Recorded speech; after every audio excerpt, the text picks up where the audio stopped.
I want to talk to you about something that's near and dear to my heart and a topic that's been coming up with this um, presidential election that's underway. That is our Second Amendment, the right to bear arms. The Second Amendment was pretty clear when it said it shall not be infringed. Yet, according to Ms. Clinton, our amendments are subject to interpretation, as she put it. Well, I disagree with that. Unfortunately, we live in a world where laws only work for those people that choose to abide by them. If I'm not mistaken, murder is illegal. Doesn't matter if you use a gun or a knife or a hammer or your hands or a truck. Murder, the act of murder, is illegal. Ms. Clinton and the liberal agenda that's going around seems to want to disarm America, or, as they put it, impose common sense gun legislation. Well, their idea of common sense gun legislation is taking away our rights to keep and bear firearms. They believe that assault weapons are horrible instruments that should be weapons of war, not something that a civilian should be allowed to have. And I find that to be absolutely preposterous. They call these weapons assault weapons. Well, assault is an adjective. I can have an assault hammer or a construction hammer. It's all in how I use it. If I take a firearm and I defend myself with it, it doesn't matter what kind of a firearm it is. It could be a shotgun, a revolver, a single shot cannon, for all I care. If I'm defending my life with it, it's a defensive weapon. If I use it to hunt, it's a hunting weapon.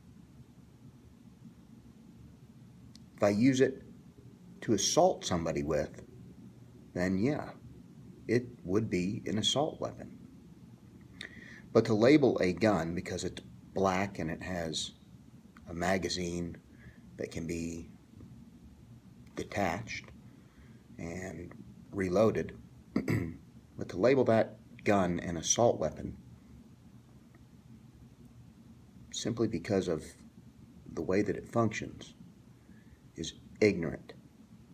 Furthermore, Ms. Clinton's husband enacted an assault weapons ban in the early 90s, and when it sunset, the FBI did an exhaustive study to show the effectiveness of this assault weapons ban.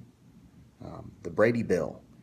Nobody can own a firearm that has the capacity to hold a magazine greater than 10 rounds. Well, the FBI, their conclusion at the end of that was that it had a net zero effect. Guess why? Because criminals aren't using assault weapons to commit crimes. Yes, it does happen, and when it does, it's horrific, but it's no more horrific than the hundreds that die every year in Chicago, the thousands that die every year across our nation. But we'll focus when 15 people are killed with a firearm that people on the left view as dangerous. The danger isn't the firearm. The danger is the person. And you can't legislate sanity. Okay, you can't make people not break the law. You can put regulations there, just like we have. Murder is illegal. Doesn't matter how you do it, it's illegal. So you can't just say, well, we're going to take these certain guns off the streets. Or, not off the streets, we're going to take them away from law-abiding citizens. Because guess what? The people that want to commit murder, they don't care about a weapons charge. They're fine with buying an illegal weapon. If we look at drugs, let's take heroin, for instance. If I'm not mistaken, in all 50 states, heroin is illegal. Yet, people still get it. As a matter of fact, since 1985, and the left won't tell you this, but since 1985, violence with firearms has steadily decreased.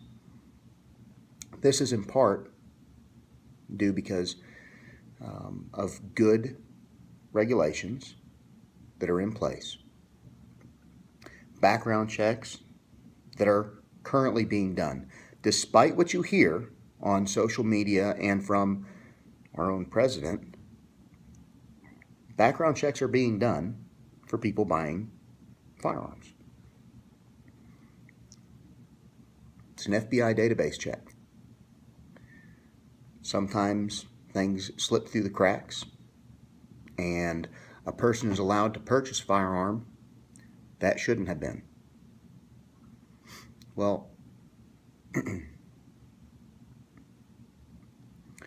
the way that our society is set up in America, we would rather see 5 guilty people go free than 1 innocent person locked up.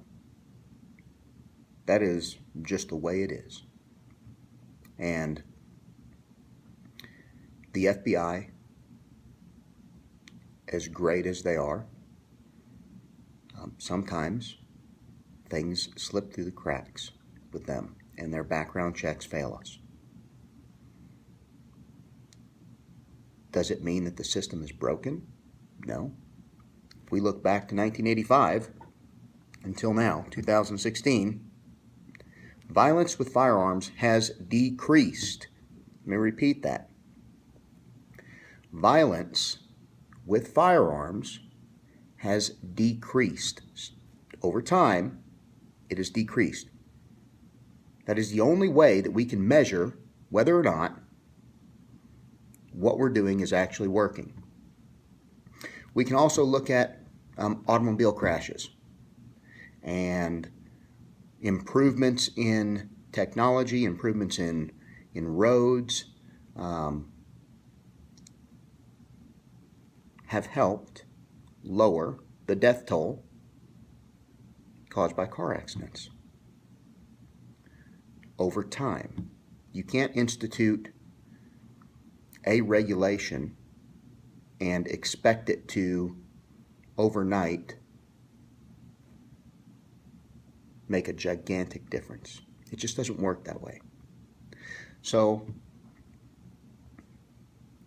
the reason I'm bringing this up is we're focusing, or not we, but the left seems to be focusing on a particular type of firearm that they feel is dangerous. Now,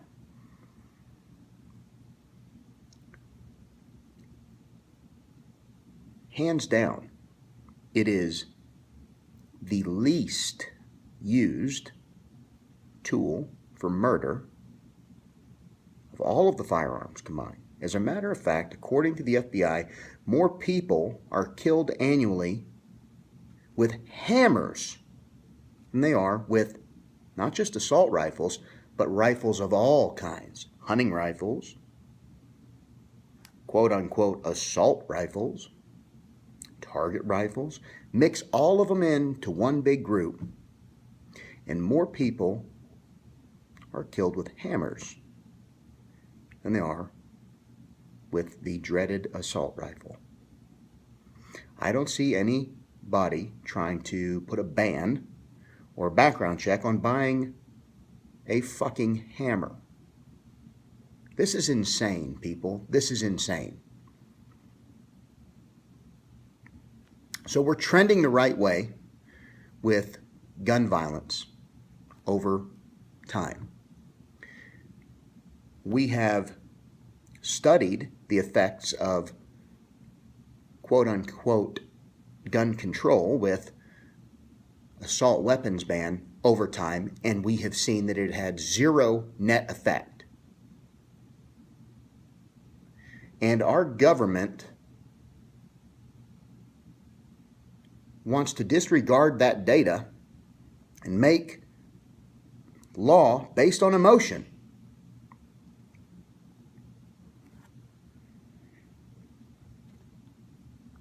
Well, here's some emotion for you.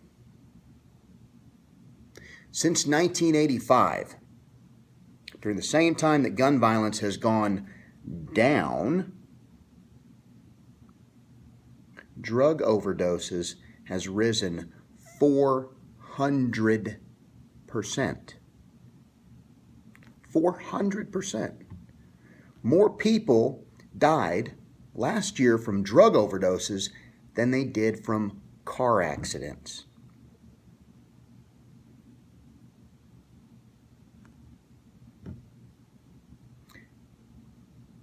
So I pose this question to any of you on the left that are watching this. If, in fact, you truly care for Americans dying senselessly, if that is what you truly care about, why are we focusing on something that is already trending in the right way? I believe the number with rifles of all kind, I believe the number, according to the FBI, was 618 deaths from rifles. Drug overdoses was 42,000. So if you really want to save innocent lives, do something about why don't we address the drugs? Yeah, we made it illegal. Geez, it's illegal. Guess what? It's still happening. I've got 3 daughters, and it scares the shit out of me how easily they will have access to all sorts of drugs in a very short time. One daughter's going into middle school, and she'll probably be exposed to it in middle school. And we live in one of the safest towns in America. We were just rated the number 1 safest large city, population over 50,000 in all of Texas. Relatively affluent town. And my daughter is going to be exposed to drugs. It's doubtful that she's going to be exposed to an assault rifle. However, if she does, she'll know what to do.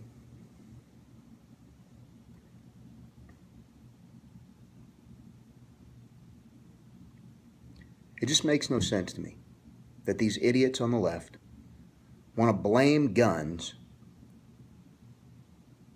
for the actions of a person. Now, some of you may or may not be aware of this, but in policing, police officers work reactively. Okay? They there are some measures that they can do that make, that are proactive measures, but by and large, they have to wait for a crime to occur before they do something about it. Okay, because in America, we're innocent until proven guilty. Now, obviously, if somebody's making a terroristic threat, they can act on that. But if Joe Bob and Muhammad decide that they're going to get together and they're going to slaughter some innocent people, they can do that because they disregard the basic fundamental law of murder. They're willing to murder people. And until they actually go out and commit that murder, we can't stop them. Police officers cannot be everywhere at all times. I get asked all the time, David, why do you carry a firearm with you everywhere that it's legal for you to carry? Why do you carry a firearm with you when you're at home?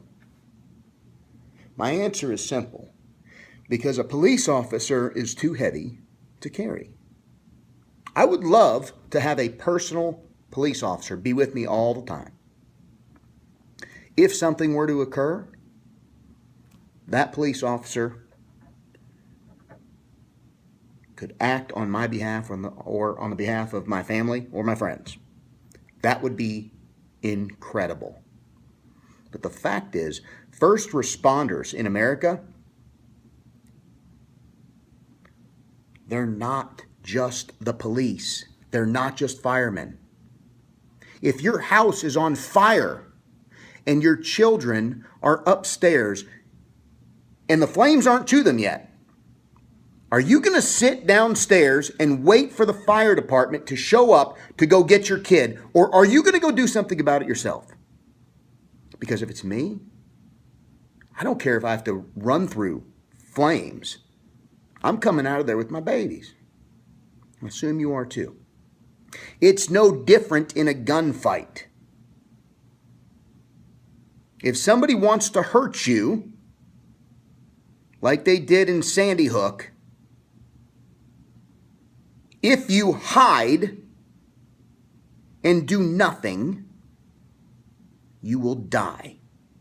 It is that simple. The first responder in Sandy Hook, how long did it take that person to get there? You're wrong. You're wrong. Some of you were saying, well, it took the police officer 6 minutes to respond. Yeah, it did. But guess what? It took about 30 seconds for the first responder to actually respond. The principal, when shots were fired, the principal came out of the office. She saw one of her office workers dead, been shot, been killed. Horrific. She saw the gunman's back walking down a hallway.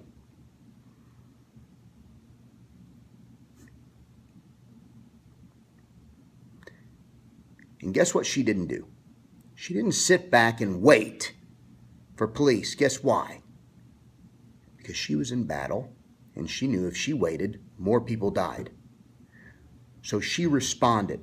She was the first responder that day. She ran after a gunman, unarmed and unafraid of the repercussions. Because had she lived while all those children were murdered,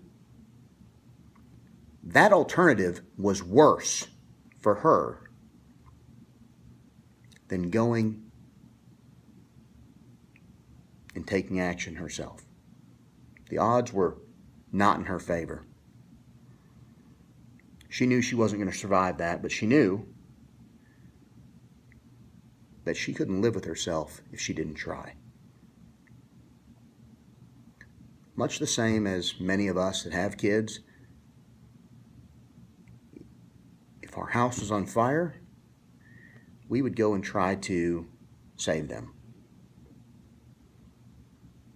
Okay? Because sitting downstairs and waiting for the fire trucks to arrive, 5-6 minutes, the fireman arrives, and it's too late. Our children are dead. At that point, man, I don't want to be around. I'm not that kind of person. Cowardice piece of shit watches their kids die. No way. I'll go up there in the flames, and if I have to, I'll die. But I would give my life for my children without forethought or hesitation. This principal was willing to give her life for the children of her school without forethought or hesitation. Now, nobody likes to think of Sandy Hook because it was such a horrific event. And I got to tell you, I was one of the parents that when that happened, I went to the school and I sat outside of my kids' elementary school and I cried till they came out. When they got in the car, I told them something horrible had happened. I can't even imagine what those parents are going through. But I want to go back to that day for just a second.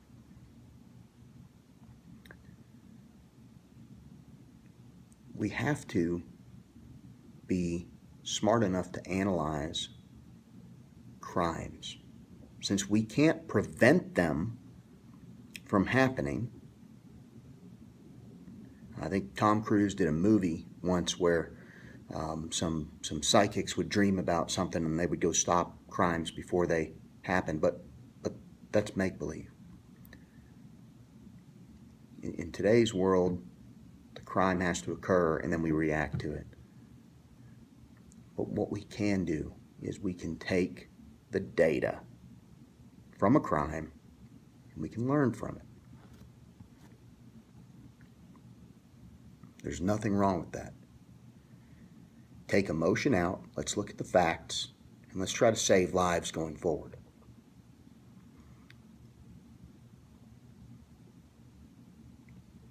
Would the children of Sandy Hook, would they have been safer or less safe if the principal, the first responder, ran down the hallway after the gunman, if a month earlier she'd been given extensive firearm training from her local police force, if she had passed FBI background checks, so that she was acting as an armed security guard inside the schools. Now, some of you may say, that's crazy. She's a principal. Yeah, you know what? There are principals out there that have served in our Marine Corps, Army, Navy, Air Force. They're every bit as capable of carrying a firearm as our police are. And with proper training, they can be even more effective because they can be on site when something happens. So, if she were given the proper training, she was given a firearm, she had that firearm on her every day, when it kicked off the way it did, and she runs out and she finds her coworker dead, and she looks up, and there's Adam Lanza back to her, walking down the hallway. Instead of picking up a handheld stapler and going to attack this man, what if she unholstered a firearm and went after him? Does that change? Does it make any of the children less safe? Well, guess what? He was there to do evil. He was there to kill people. He didn't care about the laws. He didn't care that murder was illegal. He wanted to do something heinous.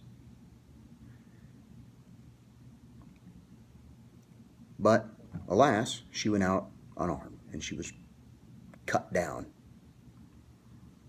So as he entered into a classroom, the teacher in the classroom has the children behind her. She is going to do everything she can to protect the children. She's going to put herself between the children and harm's way, just like any of us would do for our kids. At that point, she's done her job correctly. She's barricaded in place. And when the gunman comes in, the old adage of, you'll have to go over my dead body. Hey, no problem for a gunman that's there to do murder. He killed her first.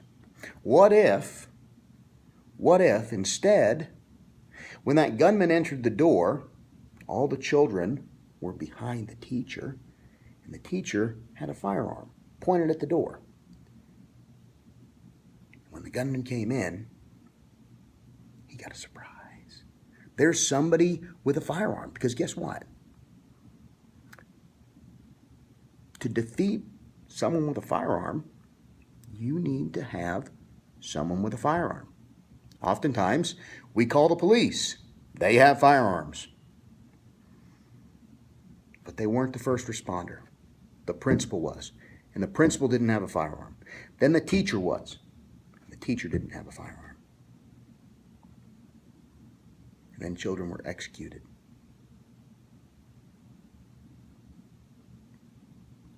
This isn't a new phenomenon. This happens all over the world, and it happens all the time. Bad guys go where they're the only ones that have guns or bombs or hammers or knives, because they don't care about the repercussions. They're willing to die for their beliefs, and they don't care about the consequences. So when I hear about gun control, when I hear about how the left wants to make us more safe by taking these evil assault rifles off the streets, I think you motherfuckers are crazy. Absolutely batshit crazy.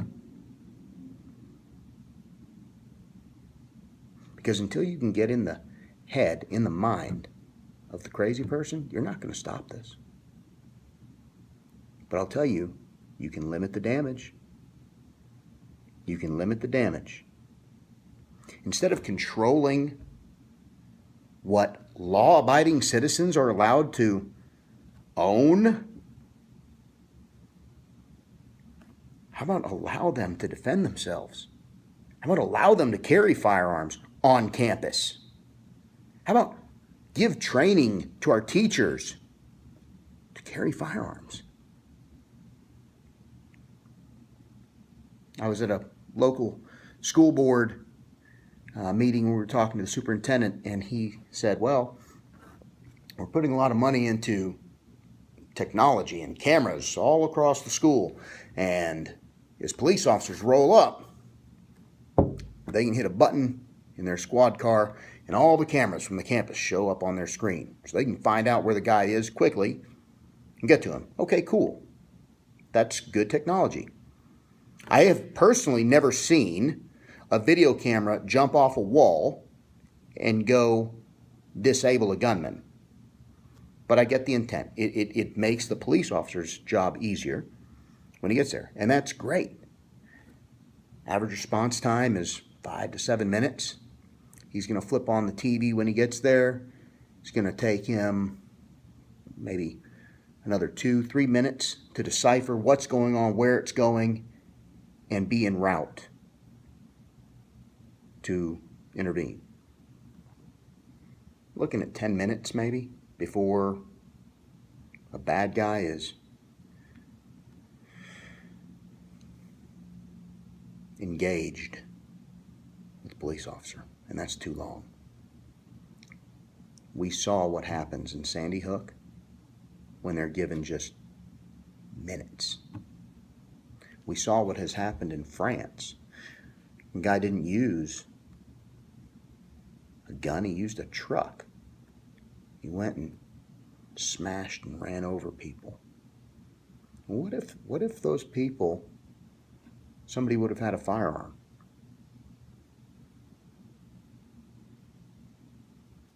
Could it have ended sooner? Possibly. Could that person that has a firearm missed and hit somebody else? Possibly. Let's talk about the movie theater shooting in Colorado. The gunman showed up in there, and he was the only person in the room with a gun. Now, I'm relatively certain that you could find competent people that know how to use a firearm that, had they been armed in that movie theater, the people that died would have been safer. I don't think that the death count would have gone up by having a person with a firearm and training and knowledge on how to use it. I don't think that the death toll would have gone up if they would have engaged the bad guy. Now, he literally had all the time he wanted. He shot as much as he wanted and then left. Police didn't get there in time. Police were not the first responders. Unfortunately, the first responders were the ones that perished. Their response was to do nothing, to sit and look in horror at what was going on and watch the rounds click off.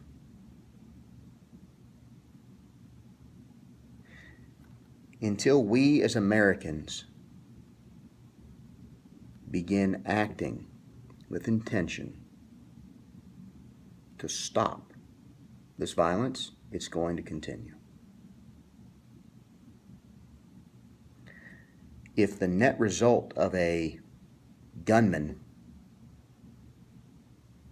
is that the gunman dies, I'm okay with that. What I'm not okay with is having to wait until police arrive for that gunman to die. You see, I obey the laws. I'm not the person that's going to go murder people, but I would like the ability to defend myself. That's all I have time for today. I hope that you guys enjoy the video. Have a great one, everyone.